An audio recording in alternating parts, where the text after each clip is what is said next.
നിങ്ങൾ കാര്യങ്ങൾ പെട്ടെന്ന് മറക്കുകയോ, അതല്ലെങ്കിൽ ജോലി സ്ഥലത്ത് ഫോക്കസ് നഷ്ടപ്പെടുകയോ ചെയ്യുന്നവരാണോ? അത് നിങ്ങളുടെ മൈൻഡിന്റെ പ്രശ്നമല്ല. ചിലപ്പോൾ ഉറക്കത്തിന്റെ കുറവായിരിക്കാം. ഉറങ്ങുന്ന സമയത്ത് നമ്മുടെ ബ്രെയിന് മെമ്മറി ഓർഗനൈസ് ചെയ്യുകയും ജങ്ക് ആയിട്ടുള്ള കാര്യങ്ങളെ റിമൂവ് ചെയ്യുകയും ചെയ്യുന്നുണ്ട്. നിങ്ങൾ ഉറക്കം സ്കിപ്പ് ചെയ്യുന്ന സമയത്ത് ഇത്തരത്തിലുള്ള ക്ലീനിങ് പ്രോസസ് നടക്കാതെ വരുന്നു. അതുകൊണ്ട് തന്നെ നിങ്ങളുടെ ഫോക്കസ് നഷ്ടപ്പെടുകയും മൈൻഡ് ഒരു ഫോഗി ആയി അനുഭവപ്പെടുകയും ചെയ്യുന്നു. അതുകൊണ്ടാണ് ചെറിയ ഒരു ടാസ്ക് പോലും സ്ലീപ്ലെസ് നൈറ്റ് കഴിഞ്ഞു വന്നു കഴിഞ്ഞാൽ നിങ്ങൾക്ക് വലിയ ഒരു ടാസ്ക് ആയി അനുഭവപ്പെടുന്നത്. അതിനർത്ഥം നമ്മുടെ അറ്റൻഷൻ സിസ്റ്റം തകരാറിലാവുന്നു, ഫോക്കസ് ചെയ്യാൻ കഴിയാതെ വരുന്നു എന്നതാണ്. നിങ്ങൾക്ക് ഒരു ലേസർ ഷാർപ്പ് ഫോക്കസ് ആണ് ആവശ്യമെങ്കിൽ നിങ്ങളുടെ ഉറക്കം ശരിയാക്കൂ. സ്ലീപ്പ് എന്ന് പറയുന്നത് അതൊരു ബ്രേക്ക് അല്ല, നമ്മുടെ ബ്രെയിനിന്റെ ട്രെയിനിങ് ആണ്.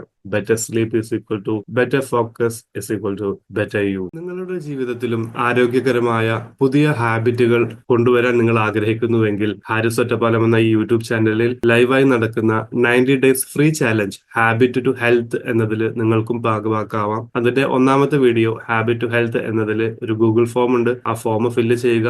ഈ ഒരു 90 ദിവസത്തെ ചാലഞ്ചിന്റെ ഭാഗമാവുക. Thank you.